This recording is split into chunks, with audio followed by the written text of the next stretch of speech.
ಆಗಿದ್ರು ಸಿದ್ದರಾಮಯ್ಯನವರು ಈ ಸಾಧನಾ ಸಮಾವೇಶಗಳನ್ನ ಜೋರಾಗಿ ಎಲ್ಲಾ ಕಡೆ ನಡೆಸ್ತಾವ್ರೆ. ಸರ್ಕಾರದ ವಿರುದ್ಧ ಏನೇ ಮಾತಾಡಿದ್ರು ನಾವು ವಿರೋಧ ಪಕ್ಷದವರು ಮಾತಾಡ್ದೋ ನಾವು ಸುಳ್ಳು ಹೇಳ್ತೀವಿ ಅಂತ ಹೇಳ್ತಾರೆ. ಇವತ್ತು ಈ ಸರ್ಕಾರದ ಬಗ್ಗೆ ಮಾನ್ಯ ಸಭಾಧ್ಯಕ್ಷರೇ, ಅವರ ಪಕ್ಷದ ಶಾಸಕರೇ ನಿಮ್ಮ ವಿರುದ್ಧ ಭ್ರಷ್ಟಾಚಾರ, ದುರಾಡಳಿತ, ನಿಷ್ಕ್ರಿಯತೆ ಆಗಿದೆ ಸರ್ಕಾರ ಅಂತೇಳಿ ಆರೋಪ ಮಾಡಿದ್ದಾರೆ. ಈ ಸರ್ಕಾರದ ವಿರುದ್ಧ ಮೊಟ್ಟ ಮೊದಲು ಮಾತಾಡಿದವರು BR ಪಾಟೀಲ್ರು. ಅವರು ನಮ್ಮ ಮುಖ್ಯಮಂತ್ರಿಗಳ ಕಾಸಾ ದೋಸ್ತು. ಅವರು ಒಂದು ಆರೋಪವನ್ನ ಮಾಡಿದ್ರು. ಏನಂತ ಹೇಳಿದ್ರೆ ಸಲಹೆಗಾರರು ಕೂಡ ಅವರು. ಇವರಿಬ್ರು ಒಟ್ಟಿಗೆ ಸಿದ್ದರಾಮಯ್ಯನವರು ಮತ್ತೆ BR ಪಾಟೀಲ್ ಒಟ್ಟಿಗೆ ಜನತಾದಳ ಬಿಟ್ಟು ಕಾಂಗ್ರೆಸ್ ಪಾರ್ಟಿ ಸೇರಿದಂತವ್ರು, ಕಾಸಾ ದೋಸ್ತಿಗಳು. ಅವರೊಂದು ಆರೋಪ ಮಾಡಿದ್ರು ಈ ಸರ್ಕಾರದಲ್ಲಿ. ಏನಂತ ಹೇಳಿದ್ರೆ ಮಾನ್ಯ ಸಭಾಧ್ಯಕ್ಷರೇ, ಅವರ ಆಪ್ತ ಸಚಿವರ ಮೇಲೆ ಮಾನ್ಯ ಜಮೀರ್ ಅಹಮದ್ ಖಾನ್ ವಿರುದ್ಧವೇ ನೇರ ಆರೋಪ ಮಾಡಿದ್ರು. ಹಣ ಕೊಟ್ರೆ ರಾಜೀವ್ ಗಾಂಧಿ ವಸತಿ ಯೋಜನೆಗಳನ್ನು ಮನೆಗಳನ್ನು ಹಂಚಲಾಗುತ್ತಿದೆ ಎಂದು ನೇರವಾಗಿ ಆರೋಪ ಮಾಡಿದ್ರು. ಅವರು ತಮ್ಮ ಆರೋಪ ಸಮರ್ಥಿಸಿಕೊಂಡ್ರು. ತಮ್ಮ ಆರೋಪವನ್ನು ಹಿಂದಕ್ಕೆ ಪಡಿಲಿಲ್ಲ. ಅದರ ಬಗ್ಗೆ ತನಿಖೆ ಆಗಲಿ ಅಂತ ಹೇಳಿದ್ರು. ಅದಕ್ಕೆ ಮಾನ್ಯ ಸಭಾಧ್ಯಕ್ಷರೇ, ಈ ಆರೋಪ ಮಾಡಿದ ತಕ್ಷಣನೇ AICC ಮುಖಂಡರಾದಂತಹ ಸುರ್ಜೇವಾಲರು ಬಂದ್ರು. ಪಟೇಲ್ರನ್ನ ಕರೆದು ಮಾತಾಡ್ಸಿದ್ಮೇಲೆ ಜಮೀರ್ ಅಹಮದ್ ಖಾನ್ ಅನ್ನು ಅವ್ರು ಕರೆಸಿದ್ಮೇಲೆ ಜಮೀರ್ ಅಹಮದ್ ಖಾನ್ ಅವರು ಆಚೆ ಬಂದು ಒಂದು ಸ್ಟೇಟ್ಮೆಂಟ್ ಕೊಡ್ತಾರೆ. ಅಲ್ಲ, ಈಗ ಅದನ್ನ ಇಲ್ಲಿ ಮಾತ್ರ ಆಗ್ತದ. ಆಯ್ತು, ಡೈರೆಕ್ಟ್ ಹೇಳಿಬಿಡಿ. ಅವರು ಬಂದ್ರು, ಇವರು ಬಂದ್ರು, ಟೈಮ್ ಮುಗೀತದೆ ಇಲ್ಲಿ. ಮಾನ್ಯ ಸಭಾಧ್ಯಕ್ಷರೇ, 2 ವರ್ಷದಲ್ಲಿ ಸರ್ಕಾರ ಹೇಗ್ ನಡೀತಿದೆ ಅನ್ನೋದನ್ನ ನಾನು ಸಲಹೆ ಕೊಡ್ತಾ ಇದ್ದೀನಿ. ಸಲಹೆ ಕೊಡ್ಬೇಕಾ ಬೇಡವಾ ಹೇಳಿ. ನಾಳೆ ಕೊಡುವ. ಎಸ್, ಅದು ರಿಪ್ಲೈ ನಾಳೆ ಕೊಡ್ತೇವೆ. ಇವತ್ತ ನಾಳೆ RCB ರಿಪ್ಲೈ ಇವತ್ತ ನಾಳೆ.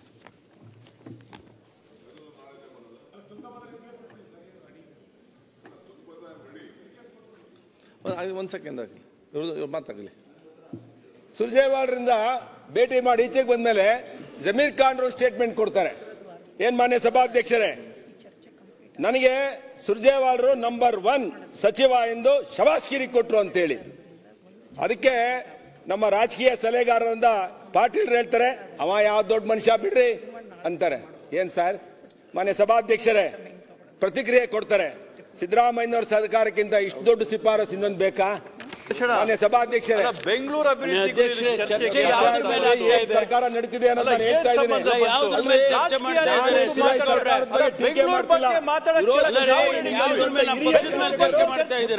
ಆಯ್ತು ಸುರೇಶ್,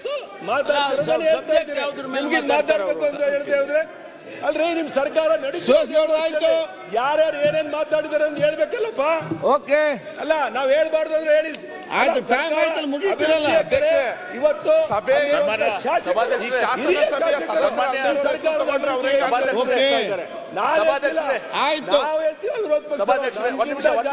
ಪಕ್ಷ ಅಲ್ಲಿದೆ. ಈಗ ಅವ್ರು ಮಾತಾಡ್ತಾ ಇದಾರೆ. ಸುರ್ಜೇವಾಲ ಹೋದ್ರು, ಅವ್ರು ಇದು ಮಾತಾಡ್ತೀರಿ. ಶಾಸಕರು ಸಚಿವರೆಲ್ಲ ಭೇಟಿ ಆಗ್ತೀವಿ. ಬರೀ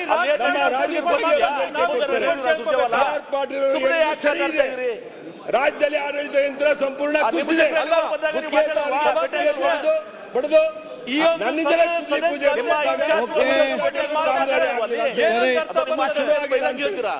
ಆದ್ರೆ ಏನದು ಉತ್ತರ ಸುರ್ಜೇವಾಲ ಯಾಕೆ ಇಲ್ಲಿ ಚರ್ಚೆ ಮಾಡಬೇಕು? ಅಹಮದ್ ಖಾನ್ ಕರೆದಿ ಸುಳ್ಳ ಸರ್?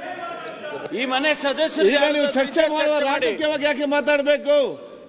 ನೀವು ಇದ್ದ ವಿಚಾರ ಹೇಳ್ಬೇಕಲ್ಲ. ನಿಮ್ಗೆ ಏನ್ ಸಮಸ್ಯೆ ಅದನ್ನ ಹೇಳ್ಬೇಕು. ನಂಬರ್ 1 ಶಾಸಕರು ಅಂತ ಹೇಳಿದ್ರೆ ಅವನೇ ದೊಡ್ಡ ಮನುಷ್ಯ ಅಂತ ಹೇಳಿದ್ದಲ್ಲ, ನೀವು ಸುಳ್ಳಾಗಿದ್ರೆ ಆಯ್ತು. ಅದು ಇಲ್ಲಿ ಯಾಕೆ, ನಮ್ಗೆ ಯಾಕೆ ಚರ್ಚೆ? ಈಗ ನಿಮ್ಗೆ ನಿಮ್ಮ ಅಭಿವೃದ್ಧಿ ಆಗ್ಬೇಕು, ಎಲ್ಲ ಸಮಸ್ಯೆ ಇದೆ. ಈ ಸಮಸ್ಯೆ ನಿಮ್ಗೆ ಇರುವಂತದ್ದು ಹೇಳಿಕೆ. ಆಯ್ತು, ಊರ ಸಮಸ್ಯೆ ಬಗ್ಗೆ ಹೇಳಿ. ಈಗ ಪ್ರಸ್ತಾಪ ಮಾಡಿದೆ ಸರ್. ರಾಜು ಕಾಗೆ ಅವರು ತಿರ್ಗಾ ಅವರು BR ಪಾಟೀಲ್ ಹೇಳಿದ್ಮೇಲೆ ರಾಜು ಕಾಗೆ ಅವರು ಒಂದು ಹೇಳಿಕೆ ಕೊಡ್ತಾರೆ. ಮಾನ್ಯ ಸಭಾಧ್ಯಕ್ಷರೇ, BR ಪಾಟೀಲ್ ಹೇಳಿದ್ದು ಸರಿ ಇದೆ. ಬೆಂಗಳೂರು ಬಗ್ಗೆ ರಾಜ್ಯದಲ್ಲಿ ಆಡಳಿತ ಸಂಪೂರ್ಣ ಕುಸಿದಿದೆ. ಪೂಜೆ ಮಾಡಿಸಿ 1 ವರ್ಷ ಕಳೆದ್ರು, ಕಾಮಗಾರಿ ಶುರು ಆಗಿಲ್ಲ. ಯಾಕೆ ಶುರು ಆಗಿಲ್ಲ ಎಂದು ಜನರು ಕೇಳ್ತಾವ್ರೆ. ಏನ್ ಉತ್ತರ ಕೊಡಬೇಕು? ಓಕೆ. ಎಂದು ವರದಿಗಾರರ ಮುಂದೆ ಹೇಳ್ತಾರೆ ಮಾನ್ಯ ಸಭಾಧ್ಯಕ್ಷರೇ. ಆಯ್ತು, ಇದು ಮುಗಿಬೇಕಲ್ಲ ಈಗ. ಇದು ಮೊದಲನೇ ಬಾರಿ ಆರೋಪ ಅಲ್ಲ. ಇದೇ ಹಿಂದೆ ರಾಜು ಕಾಗೆ ಅವರು ಹೇಳ್ತಾರೆ ರೈತ ವಿರೋಧಿ ಸರ್ಕಾರ ಇದು ಅಂತ ಹೇಳ್ತಾರೆ. ಅವ್ರನ್ನ ಕರೆದು ಮಾತಾಡ್ತೀನಿ ಅಂತ ಮಾನ್ಯ ಉಪಮುಖ್ಯಮಂತ್ರಿಗಳು ಹೇಳ್ತಾರೆ. ಇದು ನಾವು ಟೀಕೆ ಮಾಡ್ತಿರೋದಲ್ಲ. ವಿರೋಧ ಪಕ್ಷವಾಗಿ ಅಶೋಕ್ ಅವರಾಗಲಿ, ನಾವು ವಿರೋಧ ಪಕ್ಷ ಶಾಸಕರಾಗಲಿ ಟೀಕೆ ಮಾಡ್ತಿಲ್ಲ. ಸರ್ಕಾರ ಹೇಗ್ ನಡೀತಿದೆ 2 ವರ್ಷದಿಂದ ಅನ್ನೋದನ್ನ ಮಾನ್ಯ ಮುಖ್ಯಮಂತ್ರಿಗಳಿಗೆ ಉಪಮುಖ್ಯಮಂತ್ರಿಗೆ ತರ್ತಾ ಇದ್ದೇವೆ. ನಾವ್ ಹೇಳ್ತಿಲ್ಲ ಅಭಿವೃದ್ಧಿಗೆ ಹಣ ಕೊಟ್ಟಿಲ್ಲ ಅಂತ ಹೇಳಿ. ಇದನ್ನ ಹೇಳ್ತಾ ಇರೋರು ಯಾರು? ರಾಜು ಕಾಗೆ ಅವರು ಹೇಳ್ತಾವ್ರೆ. ಮಾನ್ಯ ಸಭಾಧ್ಯಕ್ಷರೇ, ಪಾಟೀಲ್ ಹೇಳ್ತಿದ್ದಾರೆ. ಆಮೇಲೆ ಮೊಳಕಾಲ್ಮೂರು ಶಾಸಕರು ಹೇಳ್ತಾರೆ. ಯಾರೋ NY ಗೋಪಾಲ್ ಕೃಷ್ಣ ಅವರು ಬಹಳ ಹಿರಿಯ ಶಾಸಕರು, ಉಪಾಧ್ಯಕ್ಷರಾಗಿ ಕೆಲಸ ಮಾಡಿದಂತವ್ರು. ಅವ್ರು ಹೇಳ್ತಾರೆ, ನನಗೆ ಕಳೆದ 2 ವರ್ಷಗಳಲ್ಲಿ ಒಂದು ರಸ್ತೆ ಮಾಡಿಸಲು ಆಗಿಲ್ಲ, ಒಂದು ರಸ್ತೆಗೆ ಡಾಂಬರ್ ಹಾಕಿಸಲು ಆಗಿಲ್ಲ, ಒಂದು ಮನೆ ಕೊಡಿಸಲು ಆಗಿಲ್ಲ ಅಂತಾರೆ. ಹಾಗಾದ್ರೆ ಅವ್ರು ಸುಳ್ಳು ಹೇಳ್ತಾರ? ಇದು ಸರ್ಕಾರದ ಸ್ಥಿತಿ ಮಾತ್ರ ಅಲ್ಲ, ಇದು ಎಲ್ಲರ ಸ್ಥಿತಿ ಕೂಡ. ಅವರೊಬ್ಬರದೇ ಸ್ಥಿತಿ ಅಲ್ಲ, ನಮ್ಮೆಲ್ಲರ ಸ್ಥಿತಿ ಇದೇ ತರ ಇದೆ. ನಾನು ಹೇಳಿರೋದಲ್ಲ, ಗೋಪಾಲ್ ಕೃಷ್ಣ ಅವರು ಹೇಳಿರೋಂಥದ್ದು. ಮಾನ್ಯ ಸಭಾಧ್ಯಕ್ಷರೇ, ಜಮೀರ್ ಅಹಮದ್ ಖಾನ್ಗೆ ರಾಜೀನಾಮೆ ಕೊಡಬೇಕು ಅಂತ ಹೇಳಿ ನಮ್ಮ ಇವರಿಲ್ಲ, ಕಾಣಿಸ್ತಾ ಇಲ್ಲ ಶಾಸಕರು, ಬೇಳೂರು ಗೋಪಾಲ್, ಮಾನ್ಯ ಸಭಾಧ್ಯಕ್ಷ ಎಲ್ಲ ಹಿರಿಯ ಶಾಸಕರುಗಳು ಹೇಳಿಕೆ ಕೊಟ್ಟಿರೋದು ಈ ಸರ್ಕಾರದ ವಿರುದ್ಧವಾಗಿ. ಟೈಮ್ ಉಂಟು ಅದರಲ್ಲಿ ಚರ್ಚೆ ಮಾಡಿ. ರಮೇಶ್ ಜಾರಕಿಹೊಳಿ ಅವರು ಸಮಯಾವಕಾಶ, ಊರ ಸಮಸ್ಯೆ ಬೇರೆ ಜನಕ್ಕೆ ಆಯ್ತಿದ್ದಾರೆ. ಮಾನ್ಯ ಸಭಾಧ್ಯಕ್ಷರೇ, ರೂಲಿಂಗ್ ಪಾರ್ಟಿಲಿರುವಂತರು ಸಿದ್ದರಾಮಯ್ಯನ ಆತ್ಮೀಯರು ಮತ್ತೆ ಅವರ ಜೊತೆ ಸಂಘಟನೆಯಲ್ಲಿ ಇದ್ದಂತವರು, ಜೊತೆಯಲ್ಲಿ ಕೆಲಸ ಮಾಡಿದಂತೆ ಹಿರಿಯ ಶಾಸಕರ ಸ್ಟೇಟ್ಮೆಂಟ್ಗಳಿದ್ದು. ಅಂದ್ರೆ ಅಭಿವೃದ್ಧಿಗೆ ಹಣ ಕೊಟ್ಟಿಲ್ಲ ಅಂತ ಹೇಳಿ. ಆದ್ರೆ ಸರ್ಕಾರ ಹೇಗಿದೆ ಅಂತ ನಿಮ್ಗೆ ಸ್ಟೇಟ್ಮೆಂಟ್ ಏನಾಗಬೇಕು? ಬಸನಗೌಡ ಪಾಟೀಲ್ ಯತ್ನಾಳ್ ಏನೇನು ಹೇಳಿದ್ರೆ ಹೇಳಿ. ಮುಖ್ಯಮಂತ್ರಿ ಮಾಡಕ್ಕೆ ಸುರೇಶ್ ಗೌಡ್ರೆ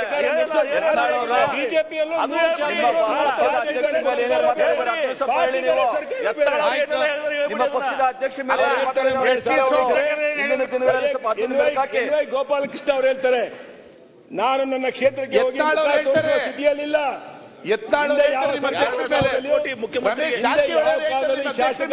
ಪರಿಸ್ಥಿತಿ ಬಂದಿರಲಿಲ್ಲ. ಮಾನ್ಯ ಸಭಾಧ್ಯಕ್ಷರೇ, ಇವತ್ತು ಈ ಪರಿಸ್ಥಿತಿ ಬಂದಿದೆ. ಜಮೀರ್ ಅಹಮದ್ ಖಾನ್ಗೆ ರಾಜೀನಾಮೆ ಕೇಳ್ತಾರೆ. ಬೇಳೂರು ಗೋಪಾಲ್ ಕೃಷ್ಣ ಅವರು ಮನೆ ಹಂಚಿಕೆ ವಿಚಾರದಲ್ಲಿ ಭ್ರಷ್ಟಾಚಾರ ಆರೋಪ ಕೇಳಿ ಬಂದಿರುವುದರಿಂದ ವಸತಿ ಸಚಿವರು ರಾಜೀನಾಮೆ ಕೊಡಬೇಕು ಅಂತಾರೆ. ಅವರು ಕಾಂಗ್ರೆಸ್ ಶಾಸಕರೇ? ಕಾಂಗ್ರೆಸ್ ಶಾಸಕರು ತಾನೇ ಅವರು? ಯಾವ್ದ್ರ ಬಗ್ಗೆ ಇದೆ? ಯಾರು ಯಾವ ಹೇಳಿಕೆ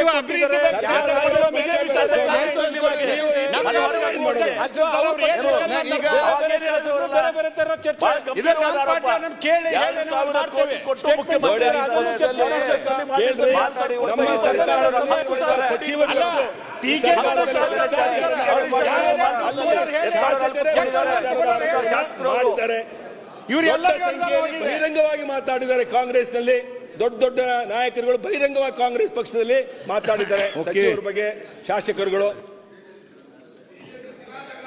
ಈಗ ಸಲಹೆಗಾರರು ಬಸವರಾಜ ರಾಯರೆಡ್ಡಿ ಅವರು ಹೇಳ್ತಾರೆ, ನಿಮ್ಗೆ ಅಕ್ಕಿ ಬೇಡ, ರಸ್ತೆ ಬೇಡ, ಮಾಡಿಸ್ಕೊಡೋದು ಅಂದ್ರೆ ಬಹಿರಂಗ ಸಭೆಯಲ್ಲಿ ಹೇಳ್ತಾರೆ, ನಿಮ್ಗೆ ಯಾವ ಭಾಗ್ಯಗಳು ಬೇಡ ಅಂದ್ರೆ ನಾನು ರಸ್ತೆ ಮಾಡ್ಕೊಡ್ತೀನಿ ಅಂತ.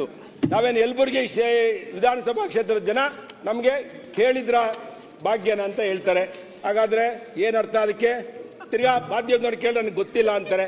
ಅವರೇ ಇನ್ನೊಂದು ಆರೋಪ ಮಾಡ್ತಾರೆ. ಬಸವರಾಜ ರಾಯರೆಡ್ಡಿಯವರು ಭ್ರಷ್ಟಾಚಾರದಲ್ಲಿ ಕಾಂಗ್ರೆಸ್ ಸರ್ಕಾರ, ನಮ್ಮ ಸರ್ಕಾರ ನಂಬರ್ 1 ಅಂತ ರಾಯರೆಡ್ಡಿ ಅವರು ಸ್ಟೇಟ್ಮೆಂಟ್ ಕೊಡ್ತಾರೆ ಕೊಪ್ಪಳದಲ್ಲಿ. ಮಾನ್ಯ ಸಭಾಧ್ಯಕ್ಷರೇ, ರಾಯರೆಡ್ಡಿಯವರು ಕೊಪ್ಪಳದ ಅಧಿಕಾರಿಗಳ ಸಭೆ ಮಾತನಾಡ್ತಾ ಕರ್ನಾಟಕ ಭ್ರಷ್ಟಾಚಾರದಲ್ಲಿ ನಂಬರ್ 1 ಎಂದು ಹೇಳ್ತಾರೆ ಅವರು.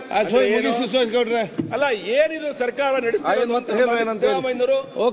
18 ಬಾರಿ ಬಡ್ಜೆಟ್ ಮಂಡಿಸಿದಂತವರು, ಒಬ್ಬ ಸಮಾಜವಾದಿಯ ಹಿನ್ನೆಲೆಯಲ್ಲಿ ಬಂದಂತವರು. ಈಗ ಇವತ್ತಿನ ಸರ್ಕಾರ, ನಾನು ವಿರೋಧ ಪಕ್ಷ ನಮ್ಗೆ ಹಣ ಕೊಟ್ಟಿಲ್ಲ, ಅಭಿವೃದ್ಧಿ ಆಗಿಲ್ಲ ಅಂತೇಳಿ ಹೀನಾಮಾನ ಜಾಡಿಸ್ತಾವ್ರ. ಅಲ್ಲಿ ವಿರೋಧ ಪಕ್ಷ ಅವರೇ ಆಗ್ಬಿಟ್ಟಿದ್ದಾರೆ. ನಮ್ಗಿಂತ ಜೋರಾಗಿ ಅವರೇ ವಿರೋಧ ಪಕ್ಷವಾಗಿ ಮಾತಾಡ್ತಾ ಇದ್ದಾರೆ. ಸರ್ಕಾರ ಇದು ಸರ್ಕಾರ ಇದೆಯಾ? ಮಾನ್ಯ ಸಭಾಧ್ಯಕ್ಷರೇ, ನಮ್ಮೇಲೆ ಆರೋಪ ಮಾಡಿದ್ರು. ಮಾನ್ಯ ಸಭಾಧ್ಯಕ್ಷರೇ, ಕೂತ್ಕೊಳ್ಳಿ. ಈಗ ಒಂದು ಸೆಕೆಂಡ್, ಎಲ್ಲರಿಗೆ ಮಾತಾಡಲಿ. ನೋಡಿ, ನಿಮ್ಮ ಕ್ಷೇತ್ರದ ಬಗ್ಗೆ, ರಾಜ್ಯದ ಬಗ್ಗೆ ನೀವು ಚರ್ಚೆ ಮಾಡ್ತೀರಿ. ಅದಕ್ಕೆ ಮೀಸಲಿಟ್ಟ ಸಮಯ ಎಲ್ಲ ಅವಕಾಶ ಕೊಡುವ. ಬಹಳಷ್ಟು ಜನ ಈಗಾಗಲೇ ಮಾತಾಡಿದ್ದೀರಿ, ಇನ್ನೂ ಕೂಡ ಬಹಳಷ್ಟು ಜನ ಮಾತಾಡಲಿಕ್ಕೆ ಇದ್ದಾರೆ. ಎಲ್ಲರಿಗೂ ಕೂಡ ಅವಕಾಶ ಕೊಡ್ತೇನೆ.